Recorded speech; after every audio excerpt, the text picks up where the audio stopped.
This girl, while she was sleeping, suddenly hears a loud and strange voice. Help me! Save me! Startled, she gets up to see what it is that she heard. When she looks around, she finds something terrifying, a monster standing there. Be gone! Shocked and scared, she immediately rushes back into her bedroom. But it is too late. Mysterious and unseen things start to enter her body. Strange forces, like flying shadows, slip into her ear and nose while she lies there helpless. The girl does not realize what is happening, and she falls asleep again. But the next morning, when she wakes up, her life is completely different. Something evil has entered her. She has been possessed. It is not only inside her body, it is alive and conscious. The dark force begins to speak to her directly, whispering inside her mind. It tells her that from now on, it is going to live with her forever. The girl is terrified. She has never experienced anything like this before. Desperate and frightened, she begins to think of what she can do to save her life. Welcome back to Movie Now. I don't have many subscribers, but your single comment is a ray of hope to motivate me. The movie begins by showing us two pastors from a well-known church in the city. These two priests are not just ordinary men of faith, they are famous exorcists who have battled demons many times. Because of their experience, people know their names, and they are called whenever something dark takes hold of someone. On this day, they are summoned to help a pregnant woman who is suffering. Without hesitation, the two priests pack their belongings and head straight to her house. But when they arrive, they are completely shocked. They could not believe what they are witnessing. The woman is no longer herself. A demonic force has fully taken control of her body. It is not just controlling her physically, it is also affecting the room around her. Shadows twist, the atmosphere feels heavy, and the evil presence speaks through her lips. The demon uses her tongue to say terrifying words. It declares that she will not give birth to a normal human baby. Instead, she is going to give birth to the demon itself. Hearing this, the priests are horrified. They hold up their holy Bibles and raise their crosses, determined to drive the evil spirit away. They sprinkle holy water on her, but the demon does not flinch. It only laughs. Then it threatens them, saying that if it must die, it will take the woman with it. Suddenly, the demon attempts to throw the woman from a tall building. One of the priests bravely leaps with her, trying to save her life. But the movie shows us something tragic. Both the priest and the woman die. The surviving priest is left in shock. His name is Father John Barrow. He cannot believe what has just happened. The partner he loved and respected, his fellow priest, is gone. The weight of this loss crushes him. He feels broken, unable to continue his work. Haunted by the experience, Father Barrow withdraws from his duties. He enters a mental hospital, seeking treatment from doctors to heal his mind. He struggles every day, trying to recover from what he has witnessed. The story then shifts to another character, Molly Hartley. Molly is a young woman who seems carefree and full of life. At the start, she is at a nightclub, celebrating and partying with her friends. They are drinking heavily and even using drugs. Molly becomes completely intoxicated, not even recognizing herself. When the party ends, Molly and her two friends decide to head back to her home. Her house is large and conveniently close to the club, so instead of going elsewhere, they choose to continue their fun there. That night, they dance and drink endlessly, filling the house with laughter and music. But the next morning, Molly wakes up to a nightmare. She opens her eyes and sees blood splattered all over the sofas and furniture. Confused and terrified, she grabs her phone and immediately calls the police. Within minutes, officers arrive to investigate. When the police enter the bedroom, what they discover is horrifying. Molly's two friends, the same ones who had been dancing and partying with her just hours earlier, are lying dead. Their deaths are brutal and shocking, explaining why the house was covered in blood. The police turn to Molly, asking her if she was the one who killed them.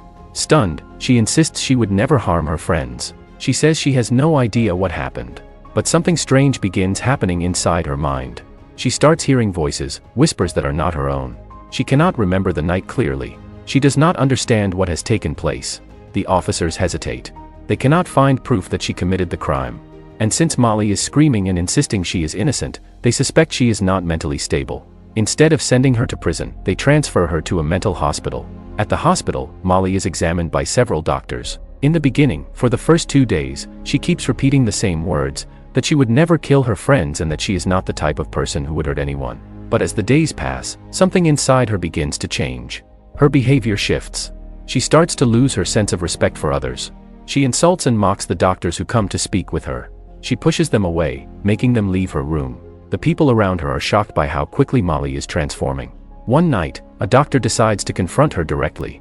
She invites Molly into a private room and begins to question her. The doctor promises that she will not tell the police anything, that she just wants to hear the truth. But instead of calming Molly, these words make her furious. Molly begins shouting that she is not lying, that she has been telling the truth the entire time. And then, something terrifying happens. Dark, strange things begin to crawl out of her mouth, like a physical sign of the evil living inside her. The doctor, seeing this unnatural sight, is frozen in shock. At the same time, Molly's behavior begins to affect the other patients in the hospital. Her strange actions frighten them. Among the people disturbed by her presence is none other than Father Barrow, the same priest who had once battled demons and lost his friend. Now, inside the hospital, he observes Molly carefully. He is confused and alarmed by what he sees in this young woman. After he meets with the doctor, the priest explains that Molly might not just be sick, she might actually be possessed by something evil. He speaks carefully, but the doctor doesn't believe him at all. She shakes her head and argues that Molly's strange behavior is simply because she's accused of a crime she didn't commit. But deep inside, the priest feels something darker is happening. He knows what he has seen before, and he suspects that this is not an ordinary case.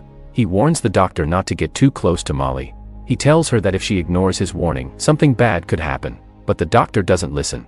That very same day, she walks straight into Molly's room, determined to prove him wrong. The moment she steps inside, an unseen force slams into her with incredible power. She is thrown backward so hard that her body crashes against the door. Stunned and terrified, the doctor collapses to the ground, losing consciousness.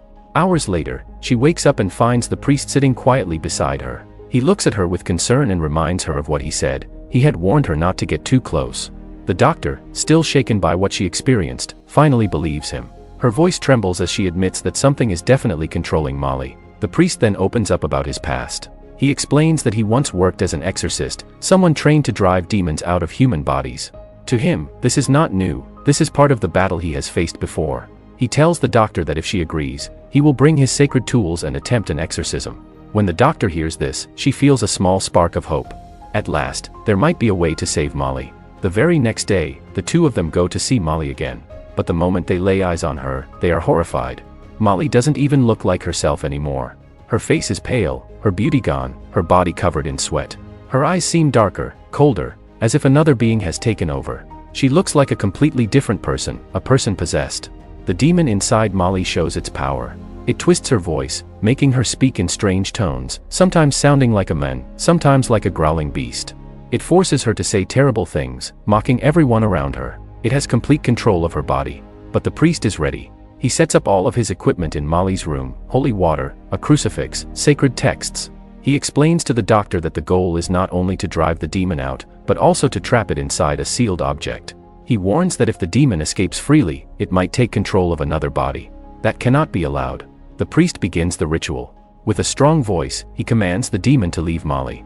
But the demon laughs cruelly and snarls through Molly's lips, saying that he has full control now and he will never leave her. The priest does not back down. He lifts the crucifix and sprinkles holy water onto her.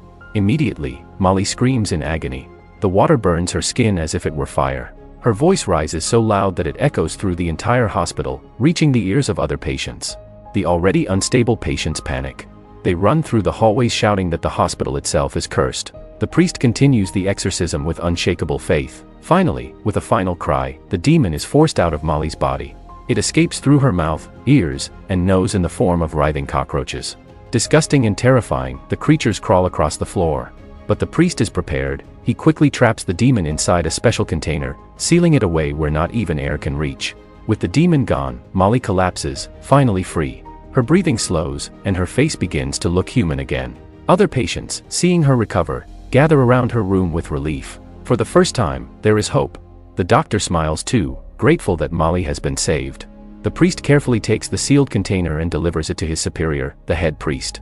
He tells him everything and explains that this demon must be destroyed forever. The boss priest accepts it with a proud smile. He praises the younger priest, blessing him and saying he has done something truly great. He then promises to lock the object away where no one can ever reach it. But what happens next is shocking. The priest, exhausted, accepts a drink offered by his superior. Yet, hidden inside the drink are drugs. Soon his vision blurs, his body weakens, and he collapses. When he wakes up, he is in a dark, locked room. Around him are all the patients from the hospital, gathered together in one terrifying place. Confused and afraid, he soon realizes the truth. The one who gathered them here is none other than the boss priest himself. But this man is no true priest. He is a servant of evil, someone who pretends to be holy but is actually working to unleash darkness. He reveals his horrifying plan. He will sacrifice Molly in front of everyone. By spilling her blood, he intends to give birth to a new demon, one even more powerful, one that will rise and control the world. The patients watch in terror as the false priest approaches Molly. She cries out for help, but she is too weak to escape. Just as the blade is about to fall, Dr. Lori Hawthorne rushes in. With courage burning in her heart, she grabs a sharp object and drives it into the evil priest. He staggers, shocked, and collapses to the ground. His evil plan ends with his final breath. The real priest, Dr. Hawthorne, and Molly waste no time. They escape together as police sirens echo in the distance. The authorities arrive and surround the hospital, arresting the corrupt doctors and uncovering the terrible schemes that had been hidden for so long. The movie then shows justice being served. Those who were part of the dark plan are sentenced in court. Molly, finally free of her possession, is released. Her nightmare is over. But evil never truly rests. The cockroaches that had crawled out of Molly during the exorcism are still out in the world. In the chilling final scene, one of the insects lands on a university bus in California, crawling unnoticed near a group of students in their 20s. The screen fades, leaving us with the haunting thought that the darkness might rise again. Dear viewers, this was the full story of the movie The Exorcism of Molly Hartley, 2015. Tell us your thoughts about this film down in the comments. Don't forget to join our family by subscribing to the channel and hitting the bell icon so you never miss our new uploads. Until next time, stay safe.